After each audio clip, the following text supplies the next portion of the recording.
Sarah Martinez had always known she was different from the other kids in her small Texas town. While her friends played with dolls and talked about boys, she spent hours building model airplanes and reading books about military aircraft. Her bedroom walls were covered with posters of fighter jets and helicopters, much to her mother's dismay. Growing up in a traditional Mexican-American family, Sarah faced constant pressure to follow a more conventional path. Her grandmother would shake her head whenever Sarah talked about flying, muttering prayers in Spanish about her granddaughter's wild dreams.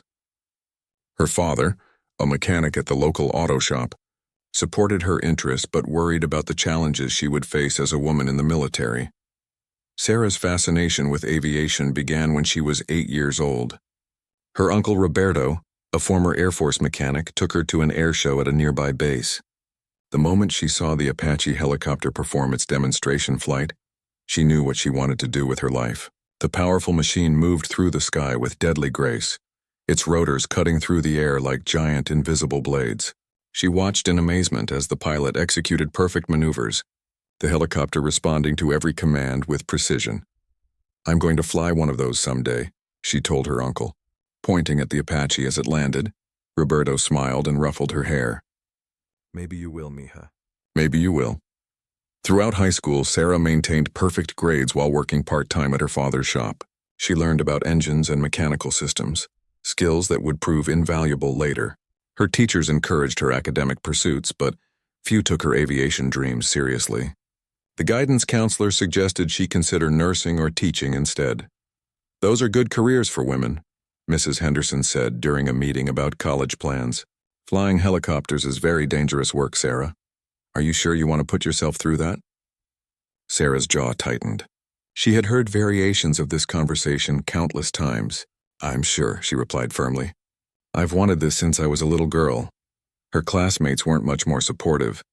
The boys in her physics class would snicker when she talked about her plans to join the army and become a pilot. "Girls can't handle combat," they would say. "You'll wash out in the first week of training." These comments only fueled Sarah's determination. She spent every free moment studying aviation manuals and flight theory. She saved every penny from her job to take flying lessons at a small airport an hour away from home. Her instructor, an old Vietnam veteran named Jack Williams, was the first person to truly believe in her abilities. "You've got natural instincts," Jack told her after her solo flight. "Better than most of the hotshot boys who come through here thinking they know everything." When Sarah announced her decision to enlist in the Army after graduation, the reaction was mixed. Her parents were proud but terrified. Her friends thought she was crazy. The local newspaper even ran a small story about the hometown girl with big dreams, though the tone was more patronizing than supportive. The night before she left for basic training, Sarah sat on her bedroom floor packing her few belongings. Her younger sister Maria knocked on the door and entered quietly. "Are you scared?" Maria asked, sitting beside her. Sarah considered the question honestly. "Terrified," she admitted. "But I'm more scared of spending my whole life wondering what would have happened if I didn't try." Basic training at Fort Leonard Wood was everything Sarah had expected and worse. The physical demands were brutal, but she had prepared her body through years of running and weight training. The mental challenges were harder. Some of the male recruits resented her presence, making crude jokes and questioning whether women belonged in combat roles. Drill Sergeant Morrison seemed particularly skeptical of Sarah's abilities. During weapons training, he would stand behind her, making comments loud enough for others to hear. "Martinez thinks she's going to fly helicopters," he would say. "Better hope she doesn't freeze up when the bullets start flying." Sarah bit her tongue and pushed through each challenge. She scored among the top 5 recruits in marksmanship, physical fitness, and tactical exercises. When other recruits struggled with the technical aspects of their training, Sarah helped them understand complex concepts, drawing on her mechanical background and natural teaching ability.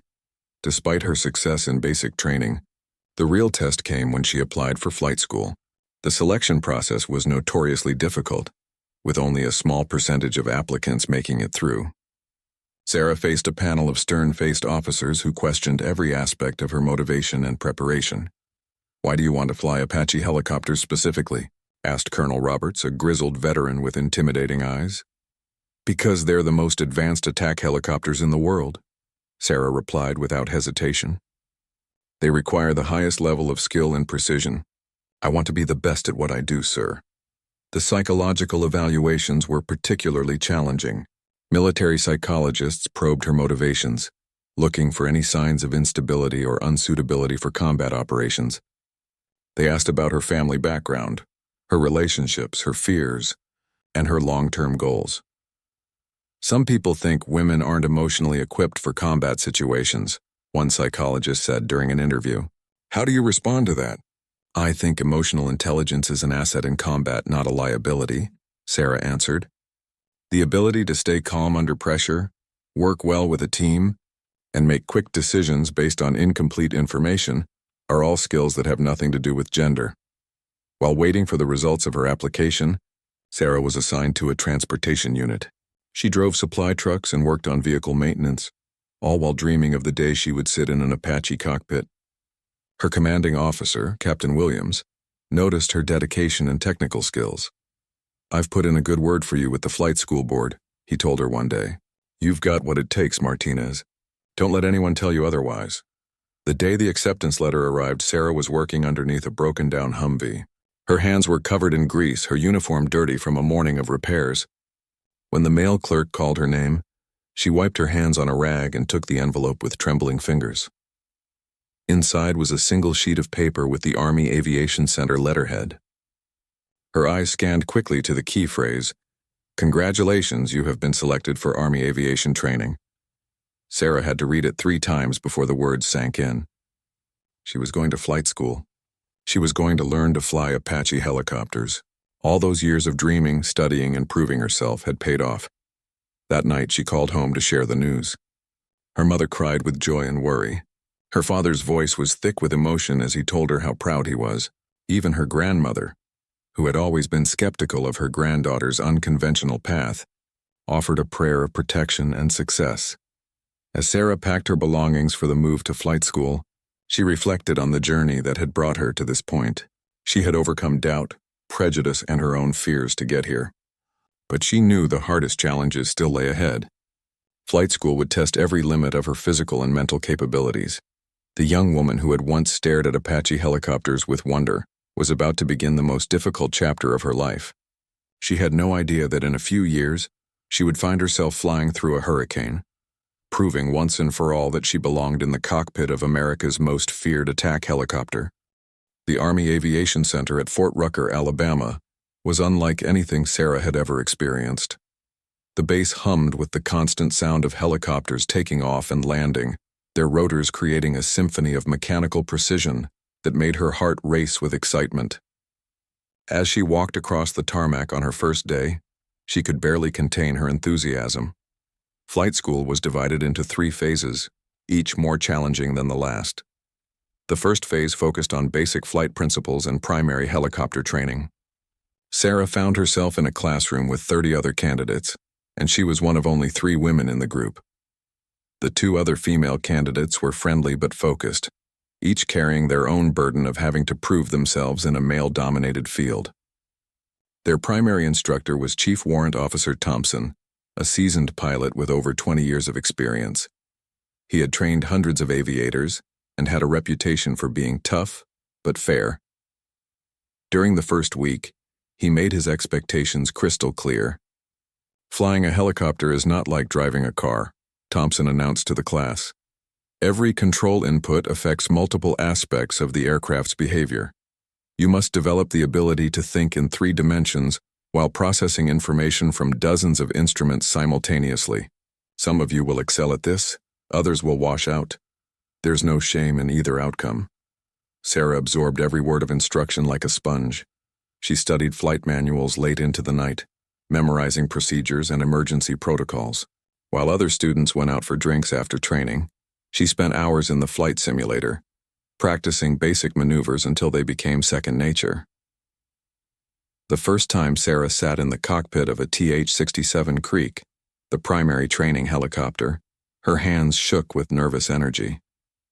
The instructor pilot, Captain Davis, noticed her tension and spoke calmly through the intercom. "It's normal to be nervous," he said. "Every good pilot I know was terrified during their first flight. The key is to channel that fear into focus and respect for the machine." As the helicopter lifted off the ground for the first time with Sarah at the controls, She felt a rush of exhilaration unlike anything she had ever experienced. The aircraft responded to her inputs with surprising sensitivity. A slight pressure on the cyclic stick caused the helicopter to drift forward. A small adjustment of the collective raised them higher into the sky. Flying a helicopter is like trying to balance on top of a beach ball while juggling, Captain Davis explained as Sarah struggled with the controls during her early flights. It requires constant attention and micro-adjustments. But once you develop the muscle memory and spatial awareness, it becomes as natural as walking. Sarah's progress was steady, but not spectacular. She wasn't the natural pilot that some of her classmates appeared to be. While others seemed to instinctively understand the complex relationship between the aircraft's controls, Sarah had to work harder to achieve the same results. She made up for any lack of natural talent with relentless preparation and an analytical approach to flying. During navigation exercises, Sarah's attention to detail became her greatest asset. While other students occasionally got lost or made navigation errors, she meticulously planned every flight, calculating fuel consumption, weather factors, and alternative landing sites. Her instructors began to notice her thoroughness and reliability. "Martinez has something that can't be taught," Captain Davis told Chief Thompson after a particularly challenging cross-country flight. "She has situational awareness and the ability to stay calm when things don't go according to plan." The academic portion of flight school was equally demanding. Students had to master aerodynamics, weather theory, navigation, radio procedures, and aircraft systems. Sarah's mechanical background gave her an advantage when studying engine operations and hydraulic systems. She often found herself helping classmates understand complex technical concepts. One evening, while studying in the barracks common room, Sarah overheard a conversation between two male classmates that made her blood boil. "I don't know why the Army wastes money training women to be pilots," said Johnson, a cocky candidate from California. "They're just going to get married and have kids.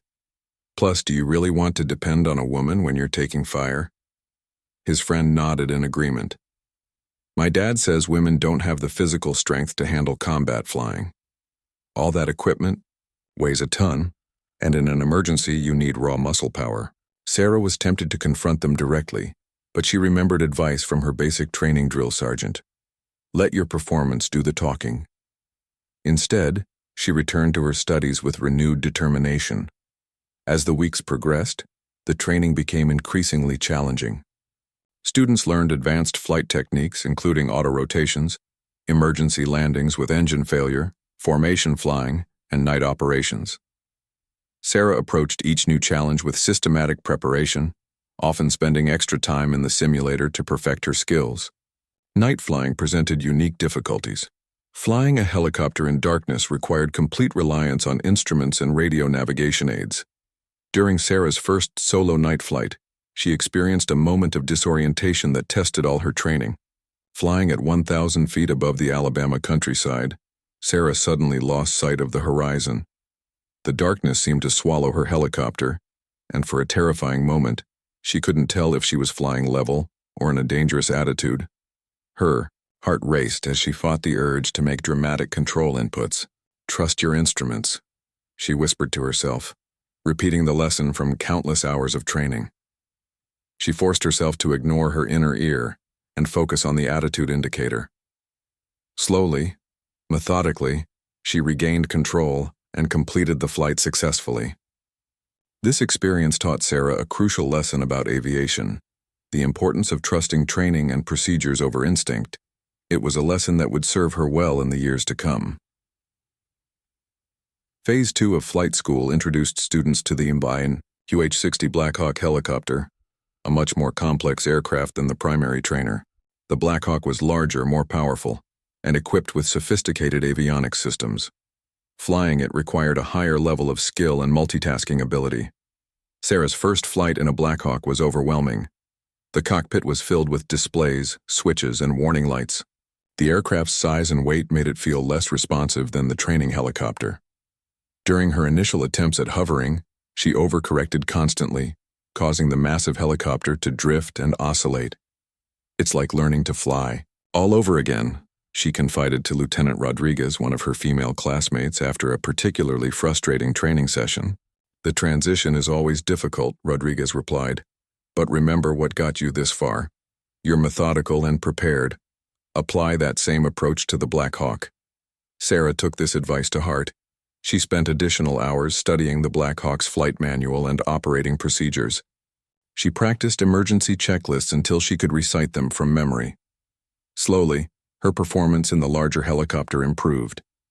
The instructors began to notice Sarah's steady improvement in professional attitude.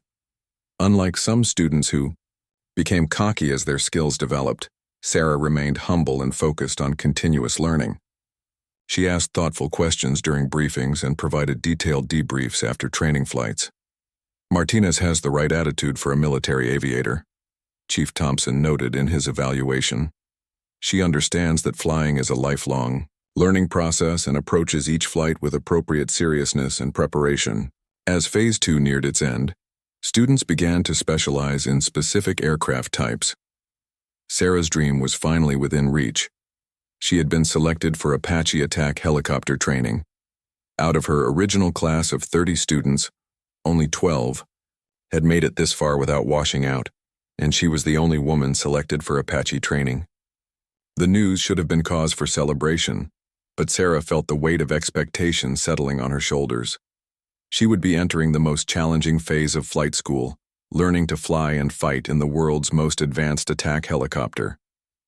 She would be scrutinized more closely than ever before, with every mistake magnified and every success questioned. The night before Apache training began, Sarah called home to update her family on her progress. Her father's pride was evident in his voice, but she could also hear his concern. "Just remember, mija," he said, "you've already proven you belong there. Don't let anyone make you think otherwise." As Sarah prepared for bed that night, she looked out her barracks window at the flight line where rows of Apache helicopters sat silent in the darkness. Tomorrow she would begin learning to master these magnificent machines. She had come so far from that little girl who had dreamed of flying at an air show. But the most challenging part of her journey was just beginning. The young woman who had worked in her father's garage and studied aviation manuals by lamplight was about to enter the elite world of attack helicopter aviation. She had no idea that her determination and skills would soon be tested in ways she could never imagine. Apache training was a completely different world from anything Sarah had experienced before. The AH-64 Apache was not just a helicopter. It was a flying weapons platform designed for one purpose: destroying enemy targets with lethal precision. Every system, every control, every display was engineered for combat effectiveness. The first time Sarah saw the Apache up close, she was struck by its menacing appearance.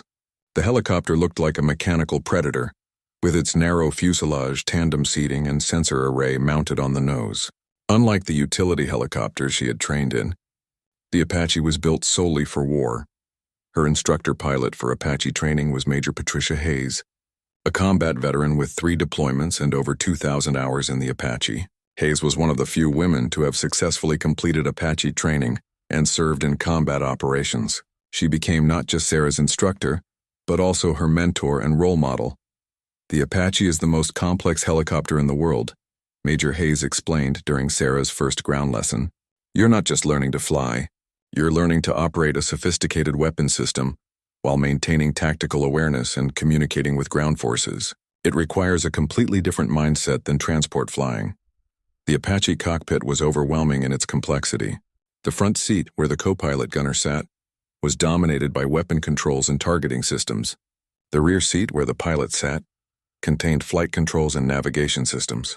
Both crew members had to master both positions, as they could switch roles during missions. Sarah's first challenge was learning the Integrated Helmet and Display Sighting System, or IHADS. This advanced helmet allowed pilots to control weapon systems by simply looking at targets. The helmet was heavy and uncomfortable, and it took weeks for Sarah to adapt to its bulk and the disorientation it sometimes caused. "The helmet becomes an extension of your body," Major Hayes explained as Sarah struggled with the unfamiliar equipment. "Right now it feels awkward and intrusive, but eventually you'll forget you're wearing it. The targeting system will become as natural as pointing your finger." The academic portion of Apache training was intense.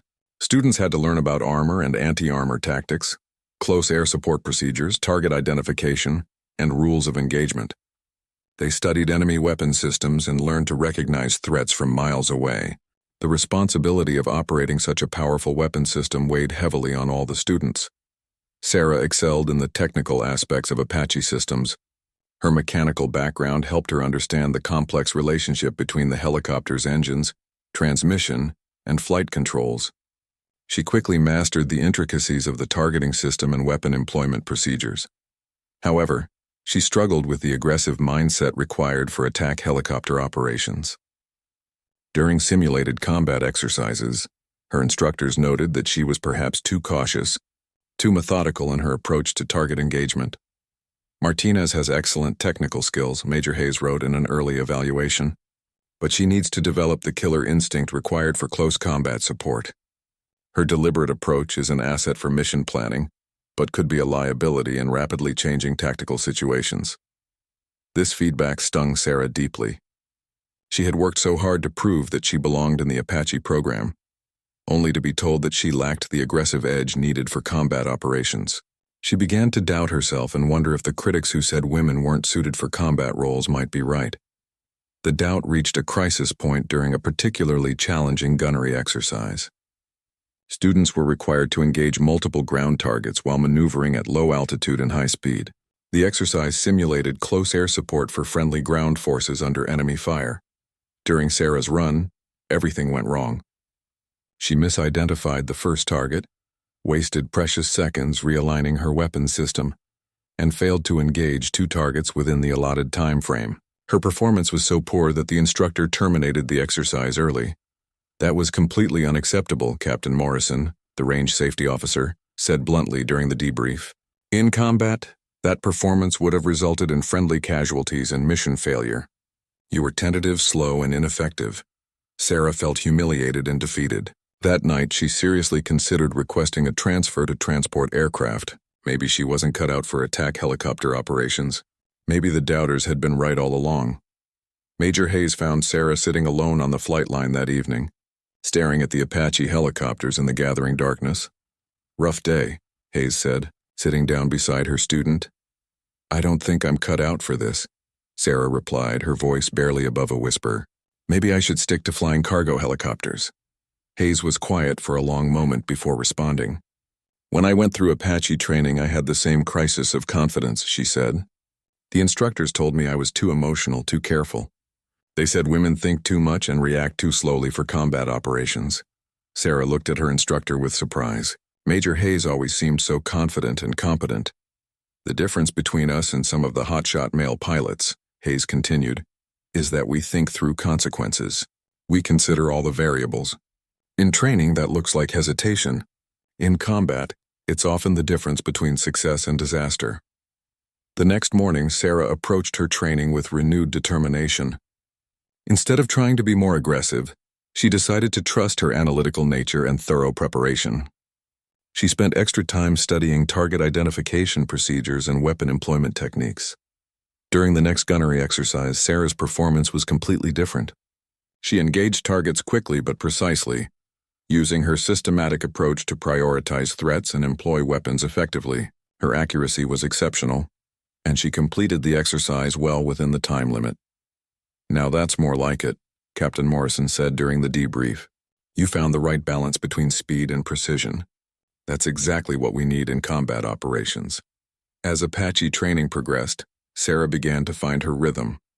She learned to trust her preparation and training while developing the quick decision-making skills required for combat flying. Her systematic approach, once seen as a weakness, became recognized as a strength. The final phase of Apache training involved complex multi-aircraft missions with live-fire exercises. Sarah was paired with Lieutenant Jake Coleman, an experienced pilot who had completed one combat deployment in Blackhawks before transitioning to Apaches. Coleman was initially skeptical about flying with a female pilot who had never seen combat. During their first briefing, his attitude was professional but distant. "Look, Martinez," he said after their initial training flight together. "No offense, but I've seen what combat is really like. When the bullets start flying, I need to know that my pilot isn't going to freeze up or make emotional decisions." Sarah bit back her first response and chose her words carefully. "I understand your concern," she replied. "All I ask is that you judge me based on my performance, not your assumptions about my gender." Over the following weeks, Coleman's attitude gradually changed. Sarah's flying was precise and confident. Her communication was clear and professional. During simulated combat scenarios, she made sound tactical decisions under pressure. The final exercise of Apache training was the most challenging yet, a multi-day field training exercise that simulated deployment conditions. Students flew multiple sorties per day, conducted rapid refueling and rearming operations, and dealt with simulated equipment failures and enemy threats. During the second day of the exercise, Sarah and Coleman were assigned a close air support mission to assist simulated ground forces under attack. The scenario required precise navigation to the target area, positive identification of enemy positions, and accurate weapon employment in close proximity to friendly forces. As they approached the target area, the ground controller's voice crackled through their headsets with urgency. "Apache flight, we're taking heavy fire from a tree line approximately 500 meters north of our position. We have wounded and need immediate assistance." Sarah quickly located the friendly ground forces and identified the enemy positions. The targets were dangerously close to the friendly troops, requiring extreme precision in weapon employment. Any mistake could result in simulated friendly casualties. "I've got the targets identified," Sarah reported to Coleman. "Recommend we engage with 30mm cannon to minimize collateral damage risk." Coleman agreed with her assessment. Sarah lined up for the gun run, approaching the target at low altitude and high speed. At the critical moment, she fired a precise burst from the Apache's chain gun, effectively neutralizing the simulated enemy position without endangering friendly forces. "Outstanding job," the ground controller reported. "Targets eliminated, friendlies safe. Thanks for the assist." After landing from the mission, Coleman pulled Sarah aside for a private conversation. "I owe you an apology," he said. "I had preconceived notions about female pilots that were completely wrong. You're as good as any pilot I've flown with, male or female. I'd be honored to serve in combat with you." Sarah felt a surge of pride and relief. She had finally proven herself to a skeptical peer through her performance rather than her words. The graduation ceremony from Apache training was a moment Sarah had dreamed of for years. As she received her wings and aircraft qualification, she thought about all the people who had doubted her abilities and all those who had supported her journey. Standing in formation with her fellow Apache pilots, Sarah realized that she had achieved something remarkable. She was now qualified to fly and fight in the world's most advanced attack helicopter, but she also understood that her real test would come not in the training environment, but in actual combat operations. As the newly qualified pilots celebrated their achievement, Sarah received her first assignment orders: deployment to Afghanistan with the 1st Battalion, 25th Aviation Regiment.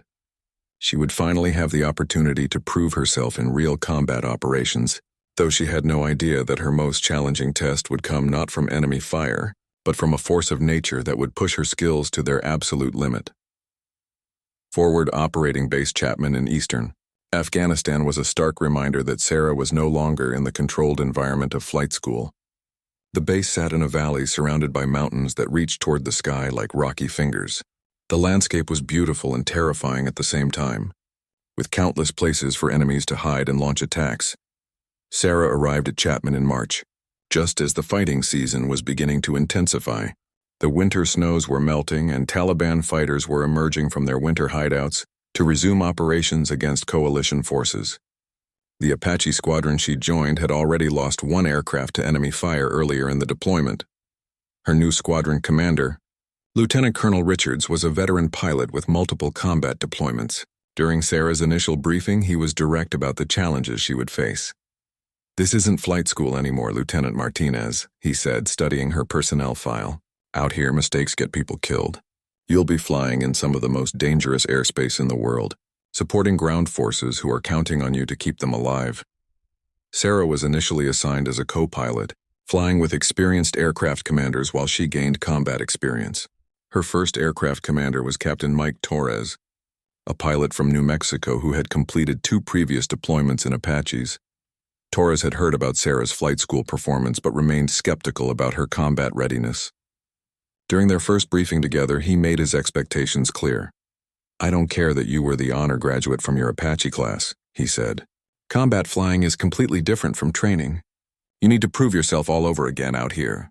Sarah's first combat mission was a routine patrol over a supply convoy, traveling through a dangerous valley, known for improvised explosive devices and ambushes.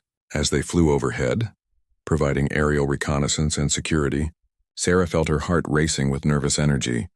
The Apache flew low and fast over the rocky terrain, its sensors scanning for any signs of enemy activity. Sarah monitored the radio communications between the convoy and various military units, trying to build a picture of the tactical situation. Contact front. The convoy commander suddenly reported over the radio, taking small arms fire from the ridgeline to the north. Torres immediately maneuvered the Apache toward the threat area, while Sarah operated the targeting system to locate the enemy fighters. Through the aircraft's advanced sensors, she could see muzzle flashes from weapons firing at the convoy below. "I've got multiple shooters on the ridge," Sarah reported, her voice steady despite her racing heart. "Range 200 meters. Elevation approximately 150 feet above the convoy."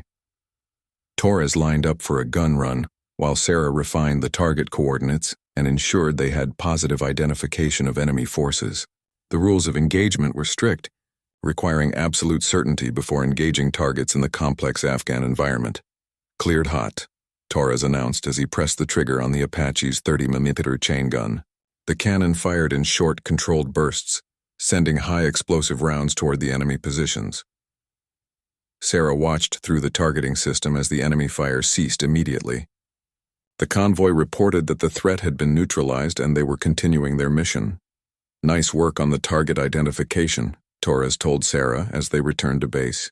"You stayed calm and followed procedures exactly right." Over the following weeks, Sarah flew dozens of combat missions, each one building her experience and confidence. She supported ground patrols, provided security for forward operating bases, and conducted reconnaissance missions over suspected enemy territory.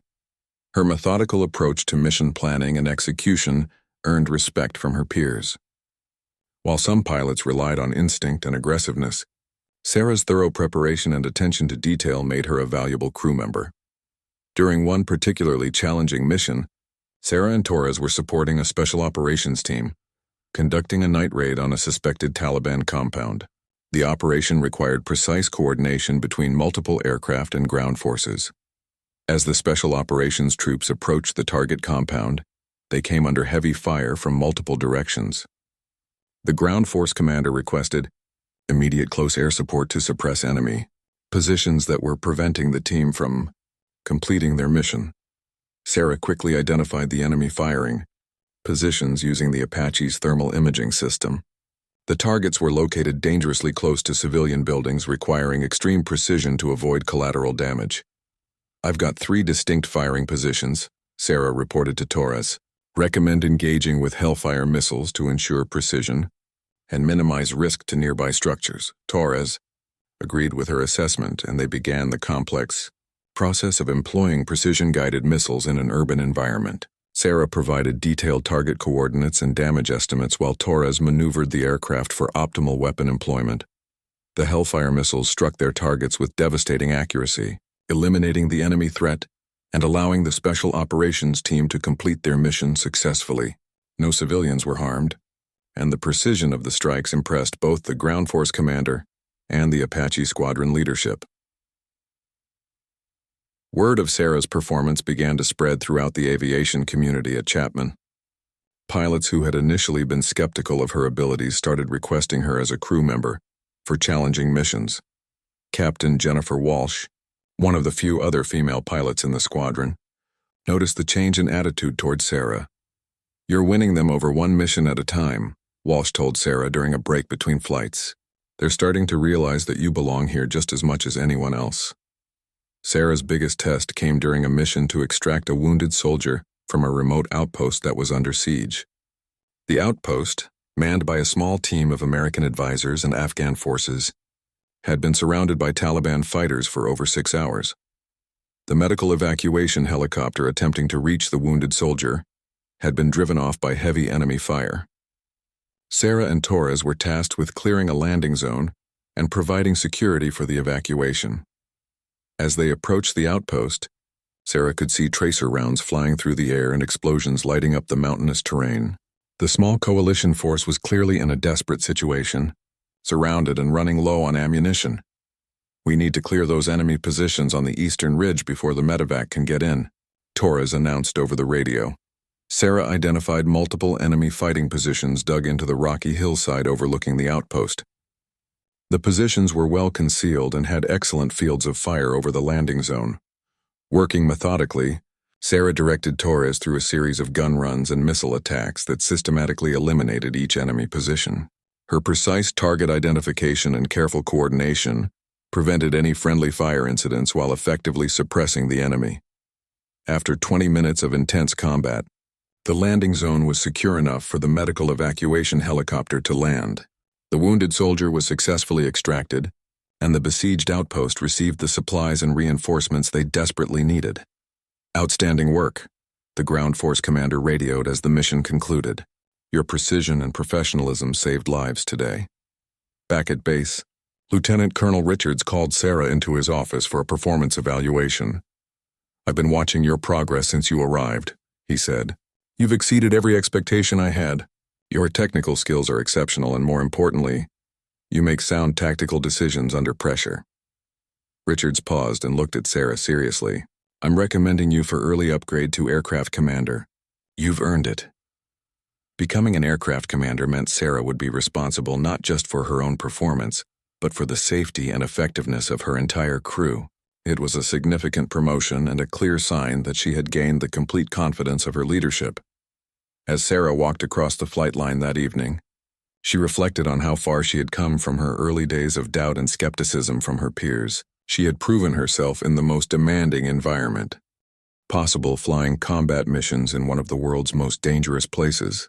The young woman who had once been told she would never succeed in combat operations was now being entrusted with command of an Apache helicopter and crew, but she also knew that her ultimate test was still ahead of her. The weather reports coming from the meteorology office were increasingly concerning. A massive storm system was developing over the Arabian Sea, and early projections suggested it might threaten coalition operations throughout the region. Sarah had no idea that this approaching storm would create the most challenging flying conditions of her career, testing every skill she had developed and every lesson she had learned.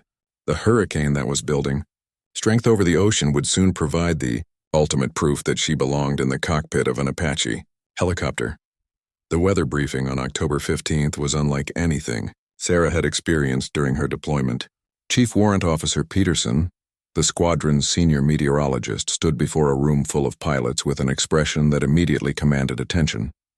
The satellite imagery displayed on the large screen showed a massive spiral of clouds stretching across hundreds of miles of ocean. "Ladies and gentlemen, we're looking at Cyclone Yamaya, a Category 4 hurricane that's currently tracking northeast toward the Arabian Peninsula," Peterson announced. "Current winds are sustained at 140 miles per hour, with gusts up to 180. The storm is expected to make landfall in approximately 36 hours. Sarah studied the weather maps with growing concern. The hurricane's projected path would bring it directly over their area of operations, including Forward Operating Base Chapman and several smaller outposts scattered throughout the region. Lieutenant Colonel Richards stepped forward to address the assembled pilots. "All non-essential flight operations are suspended effective immediately," he announced. "We're implementing full hurricane protocols. All aircraft will be secured in hardened shelters, and personnel will move to reinforced bunkers when the storm arrives." As the briefing continued, Sarah learned that most coalition forces in the region were being evacuated to safer locations inland. However, some remote outposts and special operations teams would have to ride out the storm in place due to their strategic importance or inability to safely relocate. After the formal briefing ended, Richards called Sarah into his office along with her co-pilot, Warrant Officer Dave Kim, an experienced aviator who had recently arrived from Korea. "I need to discuss a potential mission with you two," Richards said, closing the door behind them. "It's highly classified and extremely dangerous." Richards explained that a 4-man special operations team was conducting a critical intelligence gathering mission at a remote observation post in the mountains, approximately 80 miles from Chapman. The team had been monitoring enemy communications and movements for weeks, gathering intelligence vital to upcoming operations. "The team has discovered something significant," Richards continued. They've identified a major Taliban leadership meeting scheduled to take place during the storm. The enemy leadership believes the weather will provide perfect cover for their gathering. Sarah immediately understood the implications. If coalition forces could intercept this meeting, it could deal a devastating blow to Taliban operations in the region. However, the remote location of the observation post made evacuation before the hurricane impossible. The team needs to be resupplied and reinforced if they're going to maintain their position through the storm, Richards explained. They're running low on food, water, and ammunition. More importantly, they need additional communications equipment to transmit the intelligence they're gathering. Kim frowned as he studied the mission details. Sir, the weather conditions are going to be extreme. Flying in hurricane-force winds is incredibly dangerous, especially in mountainous terrain. Richards nodded grimly. I'm not ordering anyone to fly this mission. It's strictly voluntary. The risks are significant, and I won't lie to you about that. But the intelligence this team is gathering could save hundreds of coalition lives. Sarah felt the weight of the decision settling on her shoulders. Everything in her training told her that flying in hurricane conditions was extremely dangerous and against all standard operating procedures. However, she also understood the critical importance of the mission and the desperate situation of the Special Operations team. What's the weather window? She asked. The eye of the hurricane will pass over the target area around 0300 hours, Peterson interjected, having joined the meeting. That gives us approximately 45 minutes of relatively calm conditions in the eye wall. Winds will drop to maybe 30-40 miles per hour during that window. Sarah and Kim exchanged glances. Flying at night in a hurricane, even during the eye passage, would push their skills and their aircraft to the absolute limit. The Apache was designed to operate in adverse weather, but hurricane conditions were beyond anything they had trained for. I need some time to think about this, Sarah said finally. Of course, Richards replied. Let me know your decision by 1800 hours. If you choose not to fly, I'll completely understand. This is far beyond what anyone should reasonably be expected to do. That evening, Sarah sat in her quarters studying weather reports and mission parameters. The more she analyzed the situation, the more dangerous it appeared. Hurricane-force winds could easily overwhelm the Apache's flight controls. The mountainous terrain would create unpredictable wind patterns and downdrafts. Flying at night would eliminate most visual references, forcing complete reliance on instruments. Kim knocked on her door around 1700 hours. Have you made your decision? He asked. I keep thinking about those 4 soldiers sitting on that mountain, Sarah replied. They volunteered for an extremely dangerous mission to protect all of us. How can I not volunteer to help them? Kim nodded slowly. I've been thinking the same thing. If we're going to do this, we need to plan it perfectly. One mistake and we're all dead. Together, they spent the next several hours developing a detailed flight plan.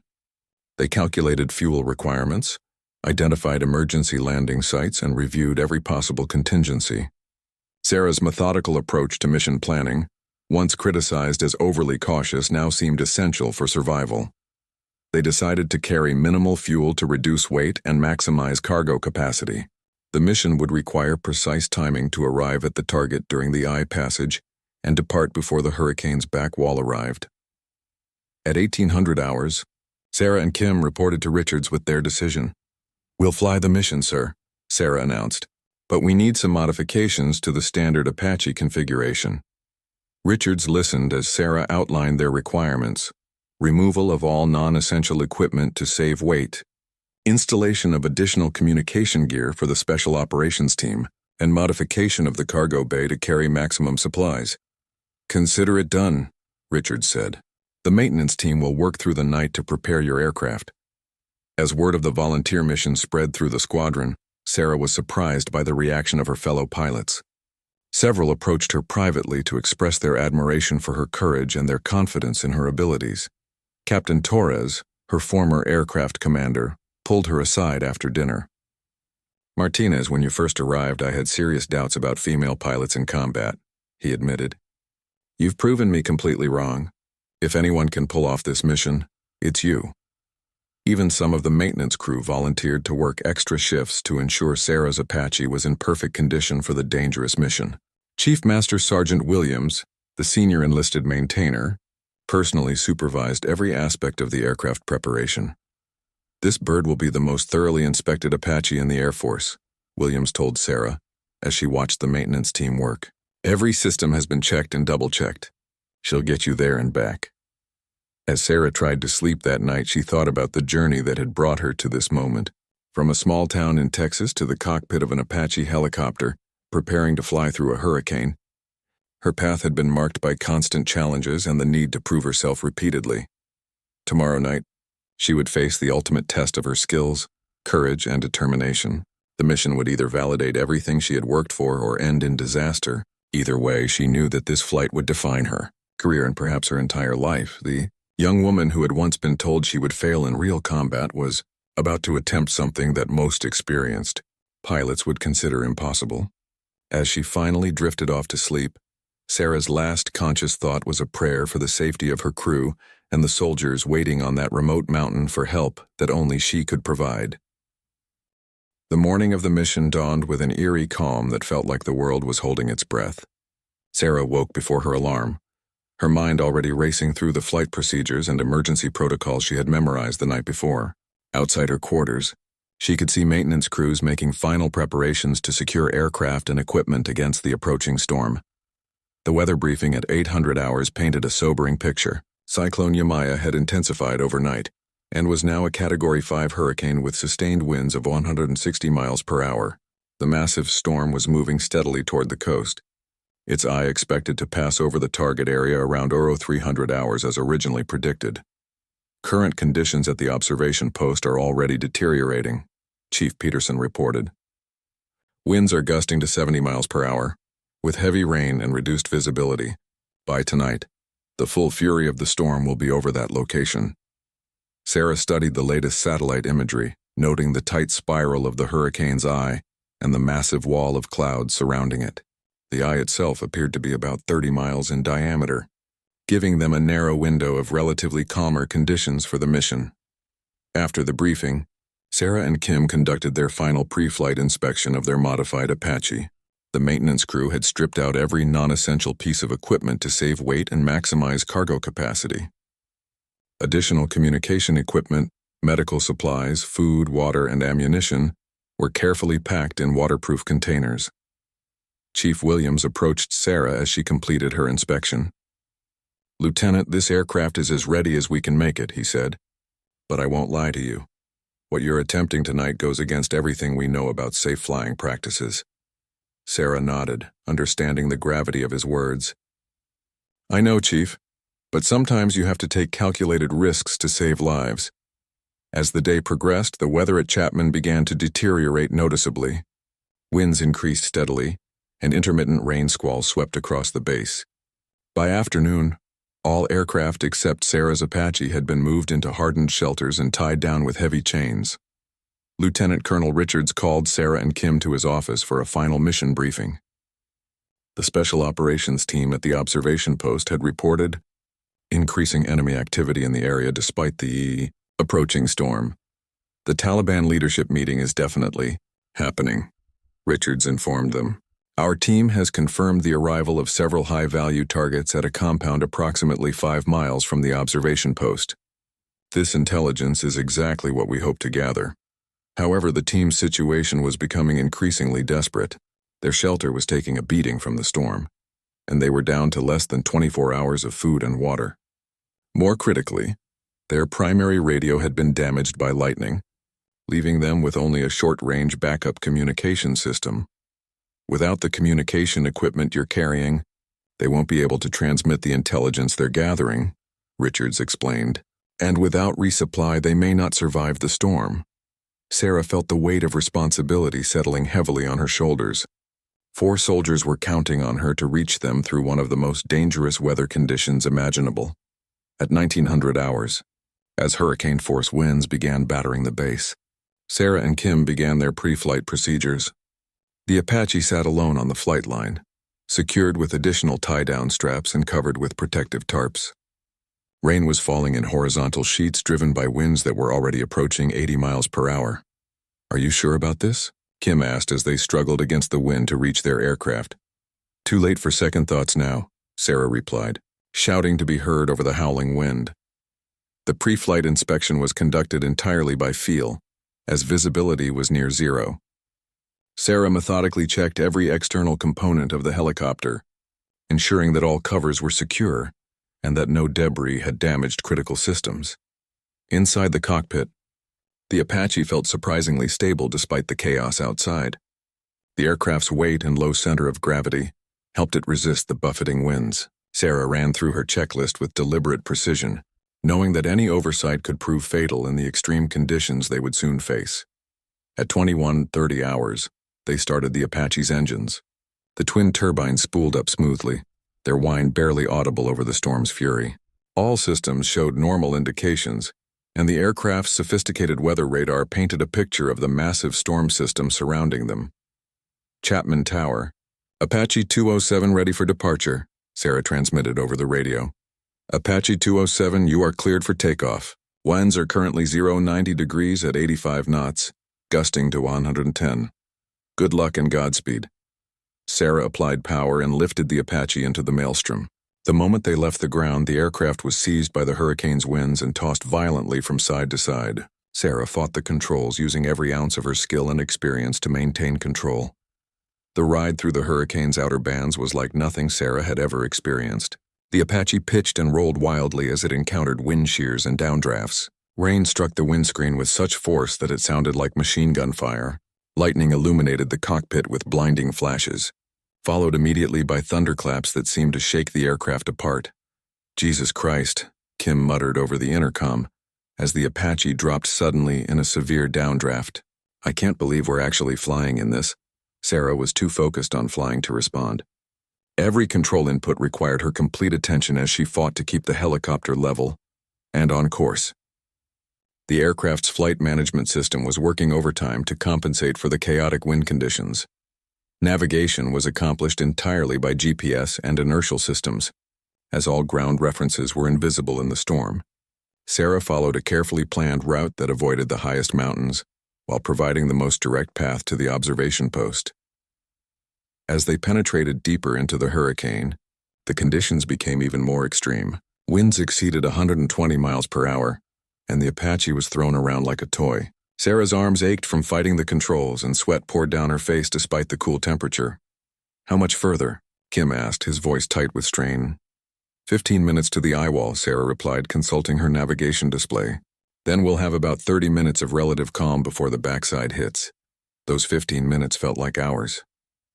The Apache was buffeted by winds that constantly changed direction and intensity. Sarah had to make rapid adjustments to power and attitude to prevent the helicopter from being thrown out of control. Several times, the aircraft came dangerously close to exceeding its structural limits. Finally, after what seemed like an eternity of fighting the storm, Sarah noticed a change in the weather radar display. The solid mass of precipitation was beginning to break up ahead of them. I think we're approaching the eye, she announced. Suddenly, as if passing through an invisible barrier, the Apache emerged into the hurricane's eye. The violent winds dropped to a gentle breeze, and the rain stopped completely. Above them, Sarah could see stars shining through the circular opening in the clouds. The transformation was so dramatic that it took several seconds for Sarah to adjust to the calm conditions. After hours of fighting for control, the Apache now flew smoothly and responsively. Unbelievable, Kim breathed, looking around at the towering walls of clouds that surrounded them on all sides. They were flying inside a natural cathedral formed by the hurricane's eye wall. The clouds rose like massive pillars thousands of feet into the sky, creating one of the most beautiful and terrifying sights either pilot had ever seen. But Sarah knew they had no time to admire the spectacle. They had less than 30 minutes to reach the observation post, deliver their supplies, and get back into the eye before the hurricane's back wall caught them. The young woman who had dreamed of flying as a child was now piloting her Apache through conditions that few pilots would ever experience. The most challenging part of her mission was just beginning, as she raced against time to reach the soldiers who were counting on her courage and skill to survive. Flying through the eye of the hurricane felt surreal after the violent chaos of the outer bands. The Apache moved smoothly through air that was almost eerily calm, while towering walls of clouds rose around them like the sides of a vast canyon. Sarah could see lightning flickering constantly within the eye wall, creating an otherworldly light show that illuminated the interior of the storm. There's the observation post, Kim announced. pointing toward a rocky outcrop visible in the moonlight streaming down through the eye. Sarah could see the small structure built into the mountainside, barely larger than a shipping container. It looked impossibly fragile against the backdrop of the massive storm surrounding them. As they approached, she could make out figures moving outside the shelter, waving signals to guide them to a small landing area carved from the rocky terrain. The landing zone was barely large enough for the Apache, with steep drop-offs on 3 sides and the mountainside rising sharply behind it. Sarah had to approach at a steep angle, carefully judging her descent rate to avoid the swirling downdrafts created by the wind interacting with the mountain terrain. As the Apache settled onto the rocky ground, 4 figures in military gear emerged from the observation post and ran toward the helicopter. Sarah could see the relief on their faces even through the darkness. These soldiers had been isolated on this mountain for weeks, enduring increasingly dangerous conditions as they gathered critical intelligence. The team leader, a grizzled Special Forces sergeant named Rodriguez, reached the aircraft first. He wore a headset that allowed him to communicate with Sarah over the Apache's intercom system. "Ma'am, you have no idea how good it is to see you," Rodriguez said, his voice thick with emotion. "We didn't think anyone would be crazy enough to fly in this weather." "Just doing our job, Sergeant," Sarah replied. "Let's get you resupplied quickly. We don't have much time before the eye passes." The Special Operations team worked with military efficiency to unload the supplies Kim had carefully packed in the Apache's cargo compartment. Food, water, ammunition, and most importantly, the replacement communication equipment were quickly transferred to their shelter. As the team worked, Rodriguez briefed Sarah on the intelligence they had gathered. "The Taliban leadership meeting started about 2 hours ago," he explained. "We've identified at least 6 high-value targets, including the regional commander responsible for most of the attacks in this area." Rodriguez handed Sarah a data storage device containing detailed intelligence about the enemy leadership gathering. "This information could prevent dozens of future attacks," he said. "Getting it back to headquarters is critical." Sarah tucked the device securely into her survival vest. "Consider it done, Sergeant." As the resupply operation neared completion, Sarah noticed that the wind was beginning to pick up again. Looking up at the eye wall surrounding them, she could see that the circular opening was slowly moving past their position. "We need to go now," she announced. "The back side of the hurricane is almost here." The Special Operations team quickly moved back to their shelter as Sarah and Kim prepared for immediate departure. The Apache lifted off from the rocky landing zone, just as the first gusts of wind from the approaching eye wall reached the mountain. As they climbed away from the observation post, Sarah could see the team members waving from their shelter. These soldiers would now have enough supplies to survive the rest of the hurricane and continue their critical mission. The communication equipment would allow them to transmit the intelligence they had gathered about the Taliban leadership meeting. The flight back toward base began smoothly in the remaining calm air of the hurricane's eye. However, Sarah knew that the most dangerous part of the mission was yet to come. They would have to penetrate the back wall of the hurricane, which often contained even more violent weather than the front side. As they flew through the eye, Sarah marveled again at the incredible sight surrounding them. The circular wall of clouds rose to heights of over 50,000 feet, creating a natural amphitheater of unprecedented scale. Lightning continued to flicker within the clouds while stars shone brilliantly in the small patch of clear sky above. "I can't believe we actually pulled this off," Kim said over the intercom. "The guys back at base are never going to believe we flew through a Category 5 hurricane." Sarah was about to respond when she noticed a change in the weather ahead of them. The clear air was becoming hazy, and she could see rain beginning to fall in the distance. "We're approaching the eye wall," she announced. "Get ready for another rough ride." The transition from the calm eye into the hurricane's back wall was even more violent than their initial penetration of the storm. The Apache was immediately seized by winds exceeding 140 miles per hour and thrown wildly from side to side.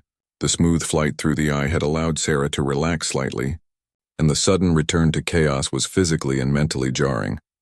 Rain hammered the windscreen with incredible force, and lightning struck so frequently that the cockpit was almost continuously illuminated. The Apache's engines strained against the turbulent air, and Sarah had to constantly adjust power settings to maintain control. The back wall of a hurricane often contains the storm's most severe weather, and Cyclone Yamaya was no exception. Wind shears and downdrafts more severe than anything they had encountered earlier threatened to overwhelm the Apache's control systems. During one particularly violent gust, the helicopter was thrown into an uncommanded roll that brought them dangerously close to inverting.